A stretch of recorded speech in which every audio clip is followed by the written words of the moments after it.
అధ్యాయం 53. కాని సమూయేలు యెహోవా సన్నిధిని సేవ చేస్తున్నాడు, మరియు యెహోవా వాక్కులు ఏమిటో అతనికి ఇంకా తెలియదు. ఎందుకంటే అతను ఇంకా 8 సంవత్సరాల వయసులో ఉన్నాడు. కానీ దేవుడు ఇజ్రాయేలును జ్ఞాపకం చేసుకున్నప్పుడు ఆయన తన మాటలను సమూయేలుకు వెల్లడించాడు. మరియు సమూయేలు యెహోవా ఆలయంలో నిద్రపోయాడు.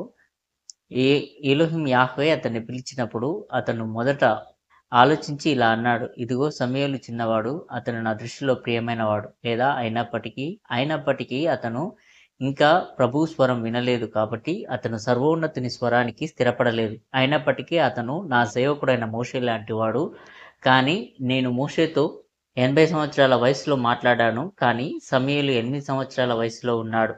మోషే మొదట అగ్నిని చూశాడు, మరియు అతని హృదయం భయపడింది. మరియు సమూయేలు ఇప్పుడు అగ్నిని చూస్తే అతను దానిని ఎలా తట్టుకుంటాడు? కాబట్టి ఇప్పుడు అతనికి దేవుని స్వరం వలె కాకుండా మానవ స్వరం వలె ఒక స్వరం వస్తుంది. మరియు అతను నిలబడినప్పుడు నేను అతనితో దేవుడిగా మాట్లాడుతాను. అర్ధరాత్రి ఆకాశం నుండి ఒక స్వరం అతన్ని పిలిచింది. సమూయేలు మేల్కొని అది ఏలీ స్వరం అని గ్రహించి అతని దగ్గరకు పరిగెత్తి ఇలా అన్నాడు, తండ్రి, నన్ను ఎందుకు మేల్కొల్పావు? రాత్రిపూట నీవు నన్ను ఎప్పుడూ పిలవలేదు కాబట్టి నేను భయపడ్డాను. మరియు ఏలీ ఇలా అన్నాడు, నాకు అయ్యో, అపవిత్రాత్మ నా కొడుకు సమూయేలును మోసం చేసిందా? మరియు అతను అతనితో ఇలా అన్నాడు, వెళ్ళి నిద్రపో, ఎందుకంటే నేను నిన్ను పిలవలేదు. అయితే నిన్ను పిలిచిన వాడు ఎన్నిసార్లు అరిచాడో నీకు గుర్తుంటే చెప్పు.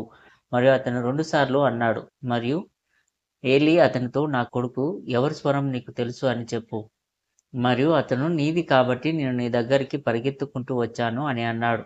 అప్పుడు ఏలీ ఇలా అన్నాడు, ఈ రోజు నుండి మనుషులకు ఎప్పటికీ ఉండే సూచనను నేను నీలో చూస్తున్నాను. రాత్రిపూట లేదా మధ్యాహ్నం 2 సార్లు ఒకరికి మొరపెట్టుకుంటే అది దుష్టాత్మ అని వారు తెలుసుకుంటారు. కానీ అతను 3వసారి పిలిస్తే అది దేవదూత అని వారు తెలుసుకుంటారు. సమూయేలు వెళ్ళిపోయి నిద్రపోయాడు. మరియు అతను 2వసారి నుండి ఒక స్వరం విన్నాడు, స్వర్గం. అతను లేచి ఏలీ దగ్గరకు పరిగెత్తి అతనితో ఇలా అన్నాడు, నా తండ్రి, ఎల్కానా స్వరం విన్నాను కాబట్టి అతను నన్ను ఎందుకు పిలిచాడు? అప్పుడు దేవుడు అతన్ని పిలవడం ప్రారంభించాడని ఏలీకి అర్థమైంది. మరియు ఏలీ ఇలా అన్నాడు, దేవుడు నిన్ను పిలిచిన ఆ 2 స్వరాలలో అతను తనను నీ తండ్రితో, నీ యజమానితో పోల్చుకున్నాడు. కానీ ఇప్పుడు 3వసారి అతను దేవుడుగా మాట్లాడతాడు. మరియు ఆయన అతనితో, నీ కుడి చెవితో వినండి, నీ ఎడమ చెవితో ఆగండి అని అన్నాడు. ఎందుకంటే యాజకుడైన ఫీనెహాసు మనకు ఇలా ఆజ్ఞాపించాడు, కుడి చెవి రాత్రి ప్రభువు మాట వింటుంది, ఎడమ చెవి దేవదూత మాట వింటుంది.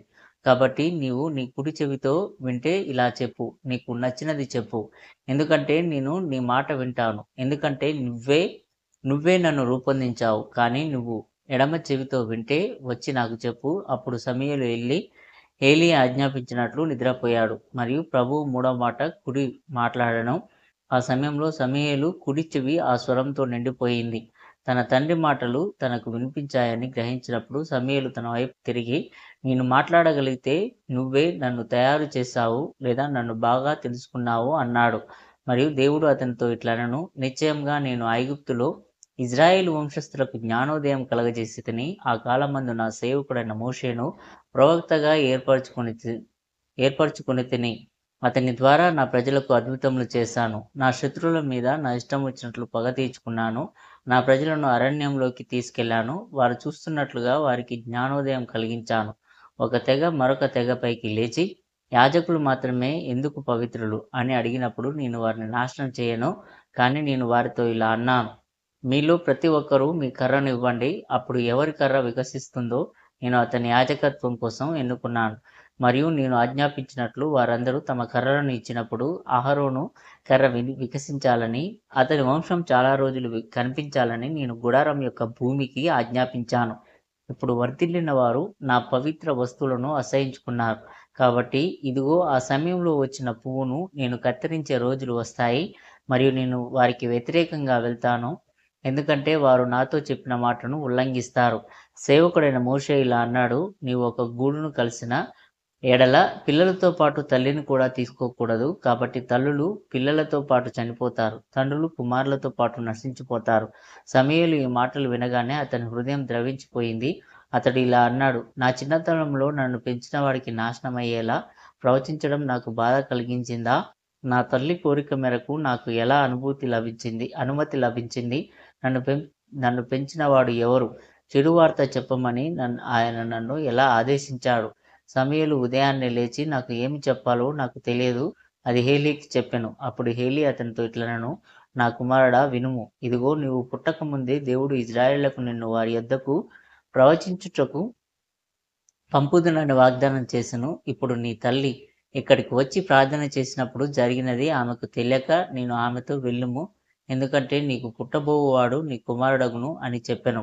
అప్పుడు సమూయేలు భయపడి, నీ తల్లితో నేను ఈ విధంగా మాట్లాడాను, యెహోవా నీ మార్గాన్ని నిర్దేశించాడు, నీ నర్సింగ్ తండ్రిని శిక్షించిన యెహోవా జీవం తోడు, నీవు విన్న విషయాలను నాకు దాచకు. అప్పుడు సమూయేలు భయపడి తాను విన్న మాటలన్నింటినీ అతనికి చెప్పాడు. మరియు అతను ఇలా అన్నాడు, ఏర్పడినది అతనికి సమాధానం చెప్పగలదా? దానిని ఏర్పరచాడా? అలాగే ఆయన ఇచ్చిన దానిని ఆయన ఎప్పుడు తీసివేస్తాడో నేను సమాధానం చెప్పలేను. నమ్మకమైన దాత, ప్రవచించిన పరిశుద్ధుడు కూడా, ఎందుకంటే నేను ఆయన శక్తికి లోబడి ఉన్నాను.